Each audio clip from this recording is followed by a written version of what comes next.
Hai, apa kabar semuanya? Semoga kabar Anda baik-baik saja.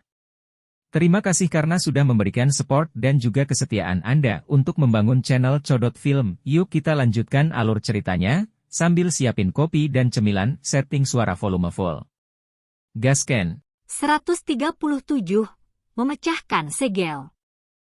Pemandangan di dalam gua yang sejuk dan menyegarkan itu aneh dan berbahaya. Seorang wanita memegang pedang panjang di tenggorokan pria muda. Perasaan sedingin es di tenggorokannya menyebabkan banyak merinding muncul di seluruh tubuh Xiao Yan. Dia mengangkat tangannya dan tersenyum pahit dengan cara yang berharap untuk menjernihkan kesalahpahaman. Aku tidak melakukan itu padamu. Mendengar ini, wajah cantik Yunzi menjadi sedikit memerah.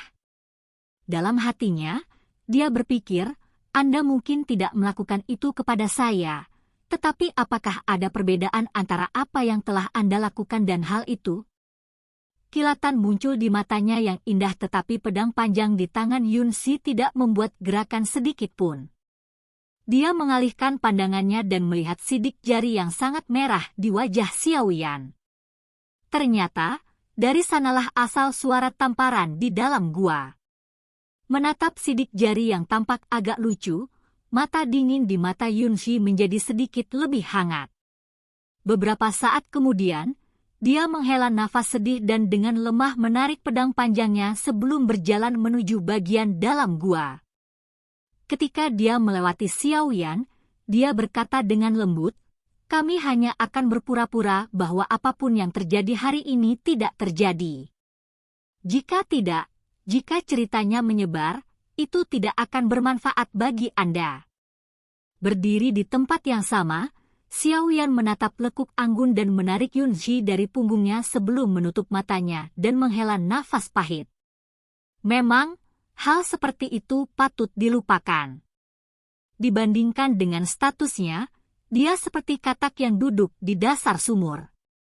Meskipun katak berhasil menjadi akrab dengan angsa karena telah jatuh ke dalam masalah, langit yang luas pada akhirnya adalah tempat milik angsa itu, sedangkan katak hanya akan dapat tinggal di dalam sumur, menatap langit. Do Huang, celah yang sangat sulit diatasi.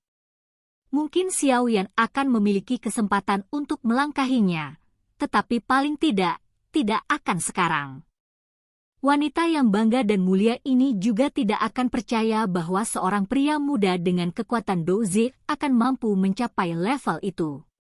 Xiao Yan mungkin memiliki bakat tapi itu tidak berarti dia bisa menjadi Do Huang. Sebuah mimpi tidak meninggalkan jejak, Xiao Yan menggelengkan kepalanya dan berbisik saat dia mengikuti Yunzi lebih jauh ke dalam gua. Menyaksikan wajah dingin Yunzi yang menutup matanya saat dia mencoba membuka segel, dia mengangkat bahunya. Dia duduk di sudut, menutup matanya dan mulai melatih douqinya. Mengikuti kesunyian keduanya, suasana canggung dan memalukan turun ke bagian dalam gua. Tampaknya pasangan itu kesulitan kembali ke harmoni beberapa hari terakhir. Suasana hening terus berlangsung hingga siang hari. Selama waktu ini, Xiao Yan pergi keluar untuk menangkap beberapa ikan dan dengan linglung duduk di samping api dan memutar batang kayu. Hatinya tiba-tiba menyadari sesuatu dan mengangkat kepalanya, hanya untuk tatapannya berbenturan dengan sepasang mata indah yang cerah. Kedua tatapan bertemu dan langsung beralih, bertindak seolah-olah tidak ada yang terjadi. Xiao Yan memutar ikan bakarnya sekali lagi sebelum mengambil salah satunya dan menyerahkannya kepada Yunzi. "Kamu bisa memakannya. Saya tidak lapar." Yunzi menundukkan kepalanya saat dia berkata dengan lembut. Saat dia mengucapkan kata-kata itu, dia merasakan perutnya berkontraksi. Namun, dia tetap keras kepala, menutup matanya dan mengabaikan protes perutnya. "Bersantai. Benda itu sudah saya buang." Melihat penolakan Yunzi untuk menerima ikan itu, Xiao Yan hanya bisa tersenyum dan melontarkan lelucon dingin. Yunzi membuka matanya, mengatupkan bibirnya erat-erat dan mengangkat kepalanya hanya untuk menemukan seorang pria muda dengan senyum hangat di samping api. Kelembutan muncul di matanya. Tidak dapat disangkal bahwa penampilan Xiao Yan yang halus dan tampan ini bersama dengan usianya memberi kesan pada orang lain sebagai orang yang tidak berbahaya. Hanya ketika dia menatap ikan bakar, Yunzi ingat bahwa seluruh kejadian ini dimulai karena ikan yang dia panggang. Pria muda di depannya baru saja menghadapi kemalangan yang tak terduga. Meskipun kemalangan tak terduga ini adalah sesuatu yang ingin dialami oleh siapapun. Menghela nafas, Yunzi mengulurkan tangannya dan menerima ikan bakar di depannya. Mulut kecilnya terbuka dan hendak menyentuhnya saat Xiao Yan tiba-tiba memanggil, "Hati-hati. Masih sedikit panas." Mendengar kata-kata Xiao Yan, Yunzi tidak bisa membantu tetapi menjadi terganggu. Dia segera menatapnya dengan angkuh dan berkata, "Du Huang mana yang kamu lihat peduli dengan sedikit panas ini?" Xiao Yan tersenyum malu, mengambil ikan panggang dan melahapnya. Dengan gigitan kecil, Yunzi perlahan memindahkan daging ikan ke mulut kecilnya dan mulai rileks. Mungkin karena kata-kata kepedulian yang diucapkan Xiao Yan tiba-tiba. Dia menelan makanannya dan berkata dengan lembut, "Aku harus bisa membuka segelnya besok." Gerakan mengunyah Xiao Yan tiba-tiba berhenti dan dia menelan benda-benda di mulutnya. Dia mendesah. Untuk beberapa alasan, dia merasa bahwa ketika Yunzi sekali lagi mendapatkan kembali kekuatan Do Huang, hubungan menyenangkan yang mereka miliki akan rusak. Di masa depan, dia akan terus menjadi superior Du Huang dia sementara dia masih akan menjadi semut yang berjuang untuk menjadi Do Shi. Akan sulit bagi keduanya untuk berinteraksi lagi. Berpikir sampai di sini, Xiao Yan mulai merasa bahwa ikan bakar yang harum telah menjadi tidak berasa. Dalam beberapa gigitan, dia selesai memakannya dan dengan samar berkata, "Benarkah? Selamat. Setelah memulihkan kekuatanku, aku akan sekali lagi pergi dan menemukan Amethyst Winged Lion." Tampak tidak merasakan suasana hati Xiao Yan, Yunzi melanjutkan percakapannya sendiri. "Aku harap kamu akan terus disegel olehnya." Kalimat itu tiba-tiba keluar dari mulut Xiao Yan yang sedang sibuk mengunyah ikan. Mendengar kata-kata itu, alis Yunzi diluruskan. Dia dengan marah melempar ikan bakarnya ke Xiao Yan dan berteriak, "Kamu sial. Apa yang kamu katakan?" Xiao Yan membalik tangannya dan menangkap ikan bakar terbang itu. Dia melihat bekas gigi kecil di atasnya dan menyeringai. Dia mulai menggigitnya dengan cara yang menunjukkan bahwa dia menangani semacam harta karun. Melihat Xiao Yan memegang ikan bakar yang dia makan dan berulang kali menggigitnya, warna merah cerah samar-samar muncul di wajah Yunzi. Dia dengan lembut meludah, "Makanlah. Biarkan itu mencekikmu sampai mati." Setelah menghabiskan ikan, Xiao Yan bersendawa sebelum memiringkan kepalanya dan bertanya, "Ini mungkin tampak seperti omong kosong tapi aku masih ingin bertanya. Apakah Anda ingin bantuan saya?" Setelah mendengar kata-kata Xiao Yan, Yunzi terdiam dan menganggukkan kepalanya. Melihat ekspresi tercengang di wajah Xiao Yan, dia menjelaskan dengan lembut, "Kristal roh ungu biasanya ditempatkan di gua Amethyst Winged Lion. Sebelumnya, saya bermaksud untuk menyelinap tetapi menemukan saya. Ketika saya memulihkan kekuatan saya besok, saya akan sekali lagi mengalihkan perhatian Amethyst Winged Lion. Adapun Anda, saya harap Anda bisa memasuki gua Amethyst Winged Lion dan membantu saya mencari kristal roh ungu. Ini tidak akan menjadi masalah dalam memberikan bantuan, tapi mungkin memalukan untuk mengatakan ini tapi sebagai Doze, peringkat 3 Magic Beast yang muncul di wilayah dalam dari pegunungan Magic Beast akan dapat dengan mudah menghabisiku. Mati."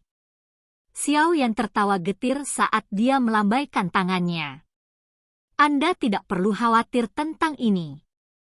Setelah saya membuka segel besok, saya akan menggunakan teknik rahasia yang memungkinkan Anda mendapatkan kekuatan untuk durasi yang singkat. Dengan kekuatan ini, Anda harus bisa memasuki wilayah dalam pegunungan Magic Beast. Lagi pula, Magic Beast jarang memasuki gua Amethyst Winged Lion, kata Yunzi. Xiao Yan sedikit menganggukkan kepalanya. Pakai kristal ini. Selama Anda berada di dekat kristal roh ungu, itu akan menjadi panas. Anda hanya perlu mengandalkan suhunya untuk menemukan kristal roh ungu. Yunzi mengeluarkan kristal berbentuk belah ketupat hijau tua dari cincin penyimpanannya dan menyerahkannya kepada Xiao Yan saat dia berbicara sambil tersenyum. Xiao Yan menerima kristal itu dan menggantungnya di lehernya. Lalu dia mengangkat kepalanya, dia tersenyum, aku akan melakukan yang terbaik. Melihat senyum Xiao Yan, Yunzi sedikit memiringkan kepalanya. Setelah mengatakan semua yang perlu dikatakan, keduanya tidak lagi memiliki topik untuk diajak bicara. Suasana sekali lagi menjadi sunyi. Pergi dan istirahatlah. Saya masih perlu berlatih sebentar. Xiao Yan memecah keheningan dan membuat Yunzi tersenyum. Dia duduk bersila di atas platform batu di samping, menutup matanya dan memasuki mode pelatihan. Duduk di tempat tidur batu, Yunzi menatap pemuda dengan wajah tampan itu lama sebelum dia menghela nafas ringan. Dia perlahan-lahan berbaring dan bergumam pada dirinya sendiri, tidurlah. Begitu kamu bangun besok, kamu akan melupakan segalanya. Lama setelah gua berbatu itu sunyi, Xiao Yan yang sedang berlatih tiba-tiba membuka matanya. Dia menoleh dan melihat kecantikan tidur, Yunzi, berbaring di tempat tidur batu. Perlahan-lahan turun dari platform batu, dia datang ke samping tempat tidur dan menyapu pandangannya ke lekuk tubuh yang elegan dan menarik. Akhirnya, matanya tertuju pada wajah cantik dengan alis yang sedikit dirajut. Tatapan Xiao Yan menatap tajam ke wajah cantik ini sehingga dia mungkin tidak akan pernah mendapatkan kesempatan untuk melihat langsung lagi. Setelah beberapa saat, Xiao Yan menarik jubah hitam besar dari cincin penyimpanannya dan dengan lembut meletakkannya di atas tubuh Yunzi sebelum berbalik dan berjalan menuju pintu masuk gua dengan penguasa Xuan berat besar di punggungnya. Malam adalah waktu ketika binatang ajaib paling aktif, jadi dia harus terus berjaga setiap saat. Ketika Xiao Yan berbalik, Yunzi yang tertidur dengan mata tertutup tiba-tiba membuka matanya. Dia diam-diam melihat ke arah punggung yang menghilang dari sosok yang membawa penguasa besar berwarna hitam yang tampak aneh. Tangannya membelai jubah hitam yang menutupi tubuhnya dan di dalam hatinya yang tenang, riak yang tidak diketahui mulai muncul.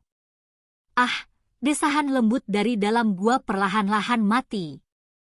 Ketika fajar yang hangat menyinari Xiao Yan yang sedang tidur, matanya yang mengantuk mulai terbuka. Pada saat dia melakukannya, dia tiba-tiba dan dengan cepat menoleh. Yunzi sedang duduk bersila di atas tempat tidur batu di dalam gua. Pedang panjang yang tampak aneh ditempatkan di kakinya. Hari ini, dia telah berganti menjadi gaun polos seputih salju dan gaya rambut phoenix yang awalnya tampak malah sekali lagi dikumpulkan bersama, memberikan perasaan mulia yang samar. Wajah cantiknya tenang dan anggun, tidak meninggalkan jejak kelemahan yang dia miliki beberapa hari terakhir. Tampak seolah-olah dia merasakan Xiao Yan bangun, mata Yunzi juga terbuka.